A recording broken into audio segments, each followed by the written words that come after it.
Les Noirs sont des créatures 100% hommes, les autres sont des créatures issues de croisements. La Bible est l'histoire des Noirs, plagiée et falsifiée par l'Église catholique romaine. Le Vatican est en réalité l'Église de l'usurpation. Des créatures de contrefaçon, non originelles issues du métissage et de l'hybridation, sont allées en Afrique noire, et ils ont dérobé, plagié et falsifié une grande partie des écritures bibliques. La première Bible de l'histoire fut écrite pour la toute première fois par le peuple noir initié, le peuple élu, le peuple originel. Les Noirs sont les rédacteurs de la toute première Bible de l'histoire. Toutes les Bibles actuelles classiques, qui se sont répandues, partout dans le monde sont des Bibles plagiées et falsifiées, ce sont des Bibles coloniales, esclavagistes, ce sont des Bibles dénaturées, elles furent écrites et compilées par des colonisateurs jaloux, haineux, racistes et esclavagistes, ayant au plus profond d'eux une grande aversion contre le peuple noir et l'histoire puissante et glorieuse du peuple noir. Les Blancs et sans mêlés transformèrent les récits bibliques du peuple noir en un ramassis de mensonges, blanchis et manipulés de toutes pièces. Les Bibles coloniales, Bible Louis II, Bible King James, Bible du Semeur, Bible en français courant, etc., sont des Bibles issues de l'esclavage et de la colonisation pour asservir mentalement de nombreuses personnes dans les chaînes de l'aliénation mentale. Les peuples issus de l'hybridation blanc et sans mêlés sont venus en Afrique noire.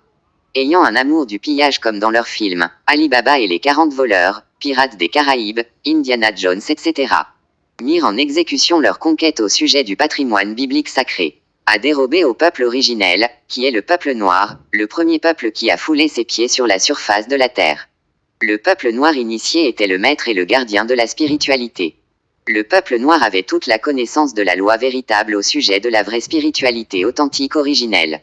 Les Noirs initiés sont les gardiens de la révélation. Les Noirs initiés sont les gardiens de la haute connaissance du véritable savoir, qui mène au salut véritable, à la vie éternelle, autrement dit la vie sans fin.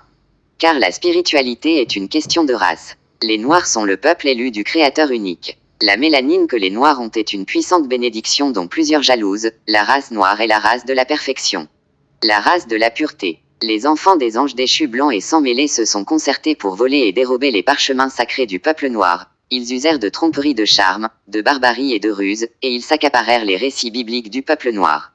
À la suite de nombreux actes abominables et désastreux, ils conclurent un pillage stratégique au sujet des parchemins sacrés du peuple noir. Après ces événements, ils achevèrent leur exploration et ils se mirent à rentrer dans les territoires où ils résident.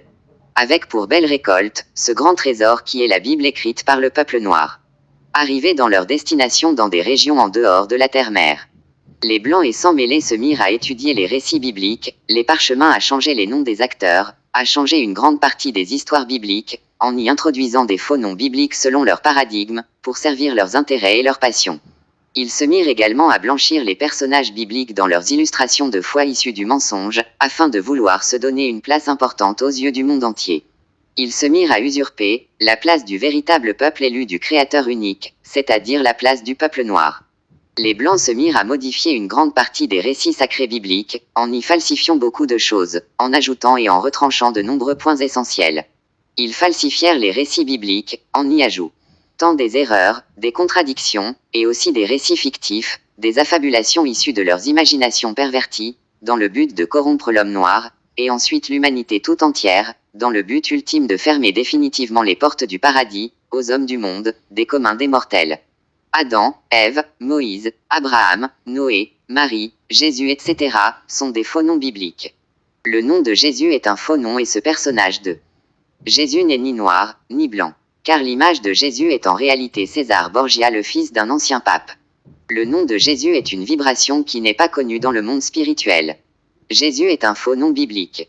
Tous les noms bibliques qui figurent dans les Bibles coloniales sont des faux noms inventés par des haineux, jaloux, racistes et esclavagistes.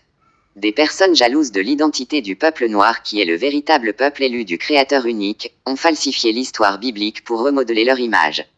En s'octroyant une identité parfaite et des qualifications qui ne leur correspondent pas.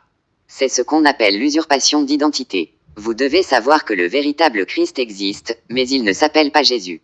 Jésus est un faux nom biblique, qui fut inventé par Constantin Ier lors du concile de Nicée. Le véritable Christ est noir, et il porte un nom issu de la première langue de l'histoire, qui est le Douala ancien. La langue pure et saine. C'était l'histoire cachée et révélée. Page Facebook, l'histoire cachée et révélée. Rendez-vous dans la chaîne YouTube de Zulu Lassan. Le puissant nous l'a dit. c'est-à-dire enseignant. Gloire à l'Oba, l'unique véritable créateur.